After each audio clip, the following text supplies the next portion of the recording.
குருநாதருடைய திருவடியில் விளங்குகின்ற பிரகாசத்தோடு சேர்க்க வேண்டும். அவ்வாறு சேர்ப்பதற்கு ஒரே ஒரு வழிமுறைதான் இருக்கிறது. இந்த உயிர் விரும்ப வேண்டும். உயிர் விரும்புகிறது ஒன்று, மனம் விரும்புகிறது ஒன்று அப்படின்னு ரெண்டு இருக்கு. மனம் சினிமா பார்க்கணும்னு ஆசைப்பட்டுச்சுன்னா உயிர் அதோட போயிடும். ஒரு நல்ல உணவை சுவைக்க வேண்டும் என்று மனம் விரும்பினால் உயிர் அதோட போயிடும்.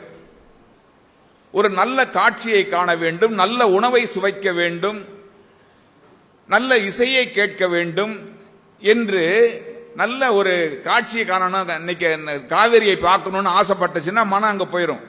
இங்கே நிக்காது.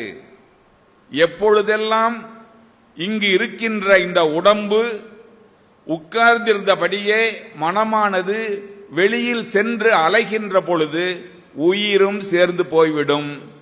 உங்களுக்கு ரகசியம் தெரியுமா? அறிவும் போயிடும். அறிவு கெட்டு போறது, அறிவு கெட்டு போறதுன்னு சொல்றோம்ல, அது வேற ஒண்ணும் இல்லைங்க. உடம்பு இங்க உட்கார்ந்துருக்கும், உடம்பு இங்க உட்கார்ந்துருக்கும். மனம் காவேரியில தண்ணி நிறைய போகுதா கம்மியா போகுதா, இல்ல இன்னைக்கு இந்த படம் ரிலீஸ் ஆகுது கூட்டம் கம்மியா இருக்குமா கூட இருக்குமா, இன்னைக்கு சாயங்காலத்துக்கு இன்னைக்கு என்ன சீரியல் இருக்குமே அதெல்லாம் பார்க்கணுமே அப்படின்னா உடம்பு இங்க உட்கார்ந்துருக்கும், மனம் அங்க போயிடும். மனம் அங்க போகும்போது அறிவும் அங்க போயிடும். இதுக்கு பேர் என்ன? அறிவு கெட்டு போறது. இது ஒன்றும் இல்லை, பெரிய விஷயம் இல்லை. ஆகையினால நாமெல்லாம் இப்ப இங்க உட்கார்ந்துருக்கோம், நம்ம மனம் இங்க உட்கார்ந்துருக்கு, நம்ம அறிவும் இங்க உட்கார்ந்துருக்கு, நாம விழிச்சிருக்கோம், நாம விழித்திருக்கிறோம். இப்பொழுது நம்முடைய தத்துவங்கள் அலையவில்லை, நம்முடைய கண்கள் அலையவில்லை, காதுகள் அலையவில்லை, ஆசைகள் அலையவில்லை. அறிவு இங்கு பொருந்தி இருக்கிறது. குருநாதருடைய திருவருள் நிறைந்திருக்கிறது. குருநாதருடைய பிரகாசம் இங்கு இருக்கிறது. குருநாதருடைய உயிர் நம்மோடு கலந்திருக்கிறது. வள்ளல் பெருமான் மறையிற அன்னைக்கு ஒரு செய்தியை சொன்னாங்க. நீங்க கவனமா இருந்தீங்கன்னா உங்களை அச்சில வாப்போம்னாரு. ஒரு பெரிய ரகசியம் இந்த வார்த்தை. ஆனா அச்சில வாப்போம், ஆகாட்டி மிடாவுல வாப்போம்னாரு. கடைசியா வள்ளல் பெருமான் மறையிற அன்று 1874 ஆண்டு ஜனவரி மாசம் தை மாசம் அவரு சொன்னார் ஒரு செய்தி. நீங்க எல்லாம் உங்களுடைய கவனத்தை, உங்களுடைய அறிவை ஒருமைப்பட நினைத்தீர்களானால் உங்களை அச்சில் வார்ப்போம். நல்ல தேங்காய் கரும்பு பால் காஞ்சிருக்கு, நல்ல பக்குவமான பாகு வந்துருச்சு. அதை எடுத்து அப்படியே மேலாக கீழெல்லாம் மண்ணெல்லாம் இல்லாம சக்கையெல்லாம் இல்லாம மேலாக எடுத்து நீங்க அந்த வெல்லம் வார்க்கிற அச்சில ஊத்திட்டீங்கன்னா அந்த வெல்லம் அச்சச்சா அழகா வரும்.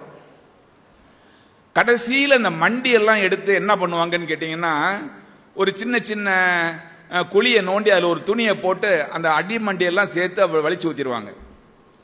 மிடாவில் வார்த்தா அடுத்து நமக்கு என்ன மாதிரி உருவம் வரப்போகுதுன்னு தெரியாது. இப்ப அச்சுன்னா மனித அச்சு இருக்கு, ஆண்களா இருக்கு, பெண்களா இருக்கு. ஒரு நாய் அச்சு, ஒரு பன்றி அச்சு, ஒரு குதிரை அச்சு, ஒரு யானை அச்சு, அச்சா இருக்கும். ஒரே மாதிரிதான் இருக்கும். அது பார்த்தோன்னா யானை அப்படின்னு சொல்லுவோம். இப்படி நமக்கு ஒரு அச்சு வேண்டும். அச்சு என்பது உடல் தோற்றம், மனித தோற்றம் வேண்டும். மனித தோற்றத்திலையும் கக்கூஸ் கழுவுறனா வேண்டாம், ஒரு சாதாரண ஒரு வண்டி இழுக்கிறவனா வேண்டாம். சிறந்த அறிவுமயமான ஒரு பிறவி வேண்டும், சிறந்த ஞானமயமான ஒரு பிறவி வேண்டும், வறுமையில்லாத வாழ்க்கை உள்ள ஒரு பிறவி வேண்டும். அப்படில இருக்கணும்.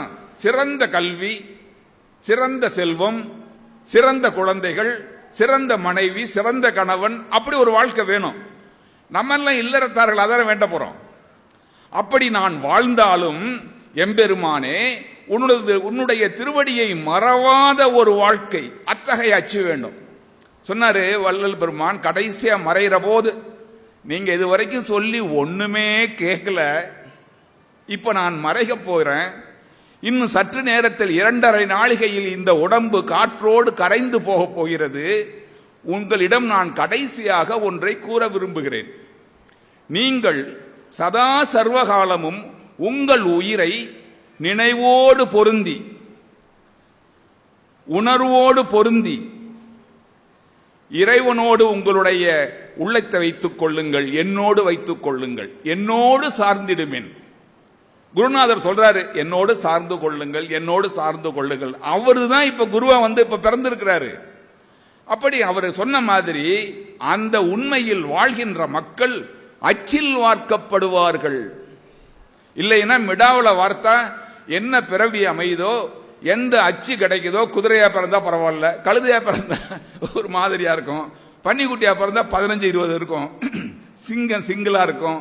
அப்படி எப்படிப்பட்ட வாழ்க்கையை நாம் பெற்றுக்கொள்ள போகிறோம், எத்தகைய வார்ப்பு நமக்கு உண்டாக போகிறது அப்படின்னு தீர்மானித்துக் கொள்வதற்குரிய அறிவு நம்மிடம் கொடுக்கப்பட்டிருக்கிறது. அதனால்தான் அறிவுடையார் நெஞ்சம் அருந்தவம் ஆவது திருமந்திரம் சொல்லுது. அறிவுடையார் நெஞ்சம் அருந்தவம் ஆவது. நான் எதனை பெற வேண்டும், எத்தகைய வாழ்க்கையை பெற வேண்டும் என்று தீர்மானிக்கக்கூடிய வாய்ப்பு இந்த மனித ஜென்மத்திற்கு கொடுக்கப்பட்டிருக்கிறது. இப்பொழுது இருக்கக்கூடிய பிறவிகளில் எல்லாமே மிக உயர்ந்த பிறவியாக இருக்கக்கூடியது இந்த மனித பிறப்பு தான். வேறு எந்த பிறப்புக்கும் ஞானம் இல்லை. அப்படிப்பட்ட உன்னதமான பிறப்பை பெற்றுக் கொண்டிருக்கின்ற நாம் உலகியலில் சென்று மயங்கி மயங்கி மயங்கி இறைவனை மறந்து போகிறோம். அவ்வாறு மறந்து போகாமல் இருப்பதற்காக இன்று நாம் இங்கே கூடியிருக்கிறோம். இத்தகைய ஒரு நல்ல வாய்ப்பு இருக்கிறது. நல்லது ஒரு ஆலயம், நல்லது ஒரு குருநாதர், நல்ல உணவு, நல்ல காற்று, நல்லோர்களுடைய கூட்டுறவு, இப்படிப்பட்ட உன்னதமான இந்த நேரத்தில் இந்த மனத்தை, இந்த அறிவை ஒருமைப்படுத்தி உயிரோடு கலந்து ஆசான் திருவடியில் வைக்கின்ற பொழுது நிறைந்த இன்பம் உண்டாகிறது. புலன்கள் நம்மை விட்டு நீங்குவதில்லை. புலன்கள் தனியாக சென்று வெளியே அலைவதில்லை. அதனோடு கூடி மனம் செல்வதில்லை, அதனோடு கூடி உயிர் செல்வதில்லை, அதனோடு கூடிய அறிவும் செல்வதில்லை. அறிவு நன்றாக இருக்கிறது. மண்ணில் நல்ல வண்ணம் வாழலாம். இத்தகைய வாய்ப்பு நமக்கு கொடுக்கப்பட்டிருக்கிறது. சிந்திக்க வேண்டும். இதனை நான் பெற்றுக்கொள்ள வேண்டும். அதற்கு அறிவோடு கூடி அமைத்ததோர் தோணி என்று திருமூலர் பெருமான் சொல்லுவார். அந்த அறிவு எப்பொழுது பிரகாசம் அடைகிறது என்றால் மிக உன்னதமான ஒரு செய்தியை வள்ளல் பெருமான் சொல்லுகிறார். அதற்காக கடைசியாக சொல்லுகின்ற போது ஒரு செய்தியை சொன்னார். யார் ஒருவர் எதை அடைய வேண்டுமோ அதனை எழுதி வைத்து பாருங்கள். நான் இன்னதை அடைய விரும்புகின்றேன். ஒரு நல்ல வாழ்க்கை, நீங்க எதை வேணாலும் எழுதுங்க. ஒரு நல்ல குடும்பம், நல்ல அறிவு,